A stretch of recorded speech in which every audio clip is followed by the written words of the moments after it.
AITA for refusing to train my replacement after being passed over for a promotion? I still can't believe how this all went down. I'm sitting here staring at my computer screen, wondering if I'm the one being completely unreasonable or if my company just royally screwed me over. I've worked here for 5 years. 5 years of staying late, picking up extra work, covering for people who barely lift a damn finger, and just generally being the person they dump things on because I get shit done.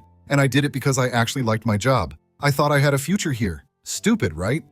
So when a management position opened up, my boss personally encouraged me to apply. Told me I had a real shot, said I was the most knowledgeable person on the team and that I'd be a natural fit. I busted my ass for this application, fixed up my resume, prepped for interviews, even stayed late on projects so I could prove I was ready for leadership. I went through multiple interviews, got great feedback, and honestly thought I had it in the bag. Then they hired Dave. Fucking Dave. This guy has been here for barely a year. I'm talking 12 months, maybe 13 if we're counting his first few weeks of getting settled in. And he's not bad at his job, but he's not great either.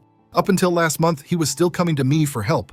I was the one fixing his messes, explaining procedures, walking him through processes that are second nature to me at this point. And somehow he got the job over me. The official reason? More leadership experience. Excuse me, leadership experience? Where? When? The guy literally asked me for help on a project last month. I have 5 years of experience. He has 1, and he has more leadership experience? Bullshit. Absolute bullshit. But fine, it's their company, their decision. It stung, but I wasn't going to make a scene. I figured whatever, I'd just keep doing my job, update my resume, and quietly start job hunting. No big deal.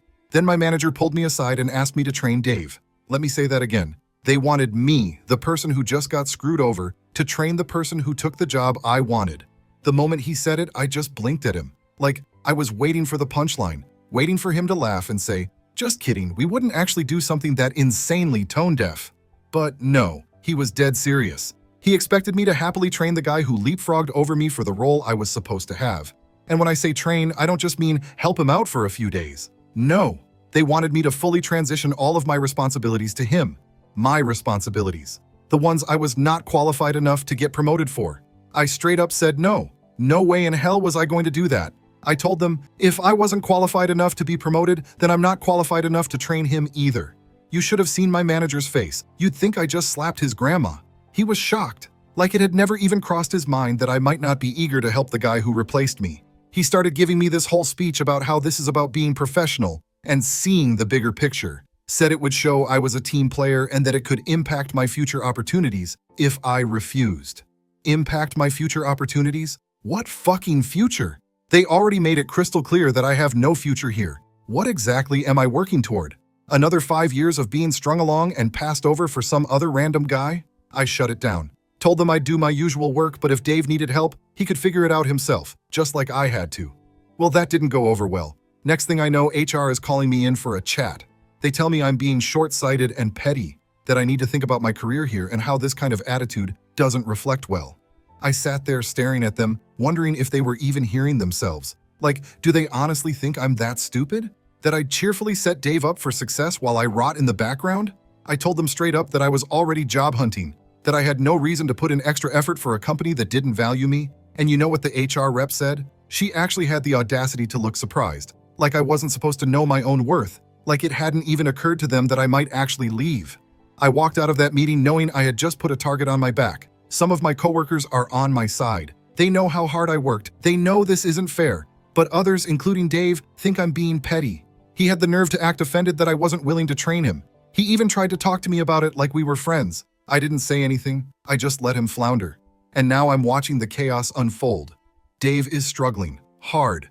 Things that should take an hour are taking him all day. He's making mistakes left and right. Clients are getting frustrated. Projects are falling behind. And I am sitting back and watching it happen. I know it's only a matter of time before my manager tries to push me again, before HR starts escalating things. But at this point, I don't care. Let them panic. Let them deal with the mess they created, because I am done. If you thought my company couldn't screw up worse than they already had, you'd be wrong, because this was only the beginning. After I refused to train Dave, things started unraveling fast. The first sign that management was panicking was how quickly they tried to soften their approach. My manager, who just last week was basically calling me unprofessional, suddenly started playing nice. He was stopping by my desk more often, asking if I needed anything, making little comments about how he hoped I was feeling better about the whole situation. Translation: they needed me to cave.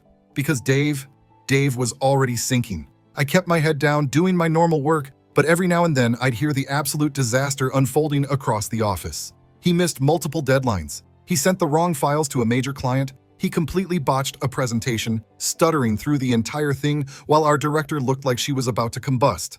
And the best part? People were starting to notice. It didn't take long before whispers started going around. At first, it was just little things. People making comments in the break room, side eyes when Dave fumbled through meetings, and uncomfortable silence when someone asked him a question he clearly should have known the answer to. But then it got worse. A few of my coworkers, the ones who actually gave a shit, started quietly coming to me for help. Not in a direct, hey, can you train Dave kind of way, but more like, so, do you know if Dave finished that report? Because I haven't seen it and it was due 2 days ago. At first, I just shrugged and said, I don't know, I don't handle that anymore. But then the client started complaining. One of our biggest accounts, a company that basically pays our bills, called in to ask why things were so disorganized lately. They wanted to know why reports weren't being sent on time, why emails were being ignored, why simple requests were suddenly turning into long, drawn-out messes. And just like that, shit hit the fan. My manager pulled me into another chat, except this time it wasn't the fake, oh, I care about your well-being act. No, now he was stressed. He started talking fast, throwing out corporate bullshit like, we need to maintain a collaborative environment, and it's in everyone's best interest if we work together, and surely you don't want to see the company struggle, all of which boiled down to one thing. They needed me to save Dave. I didn't even hesitate. I said no. He tried to push back, said that if Dave failed, it wouldn't just affect him. It would affect the whole team, that things were already tense with upper management and that we couldn't afford to lose credibility. Oh, now we care about credibility? I told him straight, that's not my problem. If I wasn't good enough to get promoted, then I wasn't good enough to be their safety net. If they wanted someone else to clean up Dave's mess, they could find someone else. I was done. And that's when they got desperate. HR called me in again. This time it wasn't just one rep, it was 3 of them. I walked into that room and immediately I knew they were about to pull some shit. They had folders in front of them, and the moment I sat down, one of them started talking about my attitude. They told me I was creating a hostile work environment, that my refusal to help was being seen as deliberate sabotage, that other employees had expressed concerns about my negative attitude. Negative attitude? You mean the attitude of someone who got screwed over and refused to be a doormat?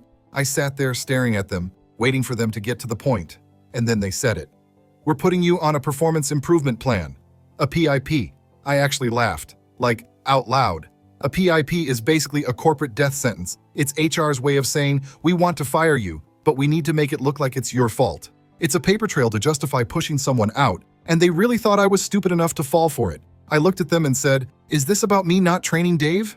They tried to pretend it wasn't. They started bringing up random bullshit, like one missed deadline from months ago, which, by the way, wasn't even my fault, or how I could have communicated better in a meeting. It was all bullshit. They had nothing. So I did something that I know shook them. I reached into my bag, pulled out a folder of my own, and slid my resignation letter across the table. The looks on their faces, fucking priceless. One of them actually stammered like, oh, well, we didn't expect, yeah, no shit. You thought you could bully me into compliance, and now you have no backup plan. I told them I was done. Effective immediately. No 2 weeks notice, no transition period, just done. And the cherry on top? I knew they were screwed without me. All those half-finished projects, I was the only one who knew how to handle them. All the client accounts, I was the one maintaining those relationships. All the processes Dave still didn't understand? Too fucking bad. They sat there stunned while I grabbed my things and walked out of that office for the last time. And the fallout? Oh, it was glorious. I heard from a few coworkers that after I left, everything collapsed. Dave couldn't handle it. Reports were late, clients were pissed, and upper management was furious. A week later, guess what? Dave quit. Couldn't handle the pressure, walked out, and never came back. So now, they have nobody. And I couldn't be happier. I don't regret a single thing. Walking out of that job should have been the end of it. I thought I was done, but I had no idea that the real shitstorm was just getting started. I didn't even have time to process being unemployed because the moment I got home, my phone was already blowing up. Calls, texts, voicemails, one after the other. And it wasn't from my now former coworkers. It was from my family. At first, I ignored it. I figured they'd heard through the grapevine that I quit, and I just didn't feel like dealing with the whole, what happened? Why would you leave a good job? Lecture. But after the third call from my mom in under 10 minutes, I finally picked up. I barely got a word in before she started going off. She already knew everything. everything.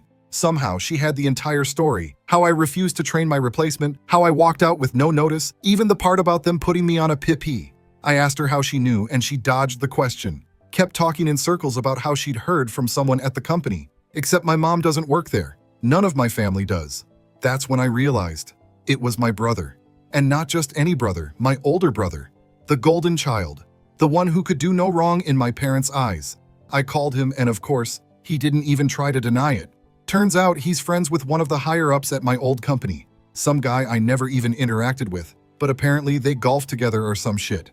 And this guy told him everything. So my own brother went running to my parents, telling them how I was reckless and burning bridges and how I was throwing away my future. I was fuming. I asked him why the hell he thought it was his business to talk about my career like that. He acted like he was just trying to help because family looks out for each other. Bullshit. If he actually cared about me, he would have called me first instead of feeding my parents some twisted version of events where I was the villain. I told him to stay out of my life and hung up.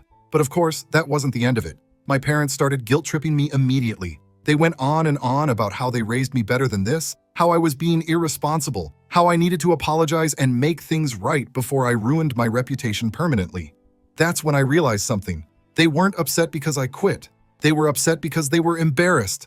They have always cared more about appearances than actual problems. And to them, this wasn't just about me leaving a toxic job. It was about how it looked to other people. They didn't see a company taking advantage of me. They saw their daughter making a scene and walking away.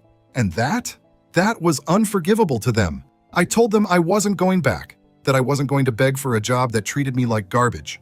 My mom called me selfish. That one stung. I spent years doing everything for them. I was the responsible one. The one who got good grades, never broke rules, never caused trouble. And now, because I had one moment of standing up for myself, I was the selfish one? I hung up and didn't answer when they called back. But my brother? Oh, he wasn't done. Because apparently he took it a step further. I got a text from a former coworker, one of the few I actually trusted, telling me that someone had been calling my old job, asking questions about me. At first, I thought it was just the company checking up on me. But then my coworker sent me proof, a screenshot. It was an email from my brother's work account. He was trying to get dirt on me, asking about my performance issues, asking if they had any documentation on me being difficult, asking if there were any red flags they could share. He was trying to dig up dirt on me. For what? To prove a point? I lost it. I called him, and when he answered, I didn't even let him speak. I demanded to know why he was actively working against me, why he felt the need to meddle in my life like this. And his response? He actually laughed, said that I needed a reality check, that I was being immature and that maybe this would teach me a lesson about professionalism. A lesson? He was trying to sabotage my career to teach me a lesson? That's when it all clicked. He didn't just think I was wrong. He enjoyed this. He liked the fact that I was struggling. He liked having the upper hand. He wanted to be the one who was right so badly that he was willing to throw me under the bus to prove it. Like and subscribe to Redditor Stories. We bring such interesting stories daily.